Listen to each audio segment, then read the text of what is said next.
여러분 안녕하십니까, 진성호입니다. 제가 얼마 전 그런 내용을 보도한 적이 있습니다. 윤석열 검찰총장을 밟으면 밟을수록 윤석열 검찰총장은 더 스타가 된다, 대통령 후보가 될 수도 있다는 이야기를 했습니다. 지금 야당 지도자로 윤석열을 생각하는 국민들이 있다는 말도 했습니다. 그런데 이게 현실이 되고 있습니다. 충격적인 이야기 하나 전해드리겠습니다. 한국갤럽의 정기 여론조사에서 윤석열이 드디어 대권 후보로 부각되기 시작했습니다. 차기 대통령 후보감으로 윤석열이 드디어 이름이 오르기 시작했습니다. 그런데 그 수준이 유시민, 조국, 유승민과 같은 수준입니다. 물론 지금은 시작이기 때문에 아직 알 수는 없지만 국민들이 본격적으로 여론조사에 응답하면 윤석열이 차기 대권주자 상당히 중요한 존재로 부각될 가능성이 커졌습니다. 진성호의 직설 시작합니다. 방송에 앞서 아직 진성호 방송의 구독자가 아니신 분들은 붉은색 구독 버튼 눌러주시기 바랍니다. 더 좋은 방송으로 보답하겠습니다. 자, 이번 여론조사 결과는 윤석열 검찰총장이 내가 대통령이 되겠다고 해서 한 게 아닙니다. 한국갤럽이 2020년 올해부터 여론조사 방식을 바꾸었습니다. 그러니까 과거에는 다음 사람들 중 차기 대통령 후보감으로 누가 적합합니까? 이런 식의 질문을 합니다. 그리고 1번 예컨대 가나다 순으로 한다면 누구 지금 거론되는 사람은 예를 들어서 황교안, 이낙연, 조국, 유승민, 홍준표, 오세훈, 이재명, 박원순 이렇게 쭉 물어보겠죠. 그러면 그 중에서 골랐습니다. 그렇다면 거기에 윤석열 이름을 넣지는 않았습니다. 그런데 이번엔 좀 달랐습니다.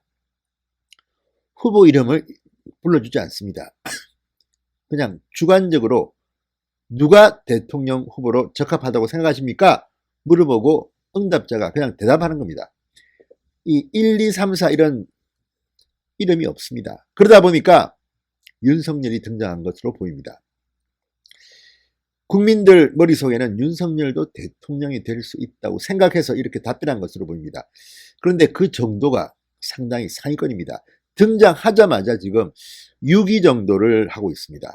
물론 아직까지는 별게 아니지만 만약에 윤석열의 이름이 오르기 시작하면 이거 걷잡을 수 없이 상위권으로 치고 올라갈 가능성도 있다고 봅니다.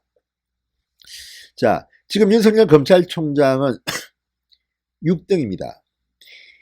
한국갤럽이 오늘 발표한 1월 셋째 주 차기 지도자 선호도 결과입니다. 1위는 이낙연 전 총리 24%입니다. 그 다음 자유한국당 황교안 대표 9%입니다.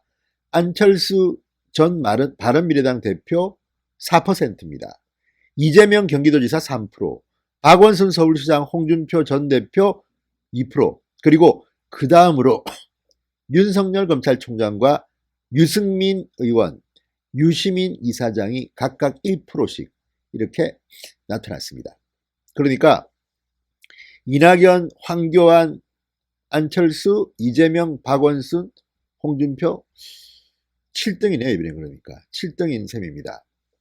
자, 이낙연, 황교안은 이미 그전부터 상위권에 머물렀던 사람들이고, 안철수 최근 귀국한다고 하니까 조금 오른 것 같습니다. 이재명, 박원순, 홍준표, 그 다음이 윤석열, 유승민, 유시민 각 1%로 나타났습니다. 지난주에도 이름이 올랐다고 합니다. 지난주의 기온은 어땠을까요? 지난주는 이낙연 27%, 황교안 9%, 안철수, 이재명 각 4%, 그 다음이 유승민 2%, 그 다음에 윤석열 검찰총장은 홍준표, 조국, 심상정과 더불어 공동 6위였다고 합니다.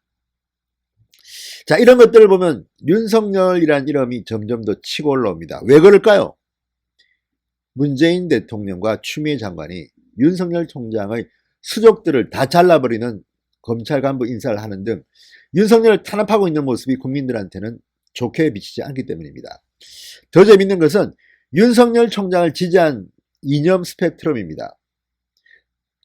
자, 윤석열을 지지한 사람은 보수층이 많습니다. 중도층, 그러니까 보수층이 2%, 중도층이 1%, 반면 진보 진영은 제로입니다. 유시민 이사장, 진보 2%, 중도 1%, 보수층은 제로입니다. 자, 이런 것들을 보면 지금 보수 중도파에서 윤석열을 지지하는 것으로 보입니다. 갤럽은 2019년까지는 예비조사를 통해서 선정된 후보를 대상으로 지지도를 조사했습니다. 불러줬습니다. 1번 누구, 2번 누구. 그렇지만 올해부터는 자유응답 방식으로 변경했다고 합니다. 그 결과 차기 주자 조사 때 자신의 이름을 빼달라고 했던 유시민 다 들어갑니다.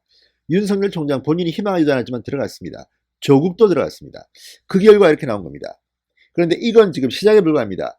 윤석열 이름이 이 여론조사에 들어갔다는 사실이 이제 알려지면 국민들은 윤석열을 응답하는 사람이 훨씬 더 늘어날 것으로 저는 감히 예언합니다. 자, 왜 이런 현상이 벌어졌을까요? 정치인이 아니라 정의를 수호해야 할 대한민국의 검찰총장이 왜 대권주자 반열에 유승민, 유시민과 함께 같은 순위 정도로 어깨를 나누면서 이렇게 이름이 오를까요? 이게 다 문재인 대통령 때문입니다. 문재인 대통령 벌벌 떨고 있지 않을까 그런 생각도 듭니다. 진성호의 직설이었습니다. 여러분 감사합니다.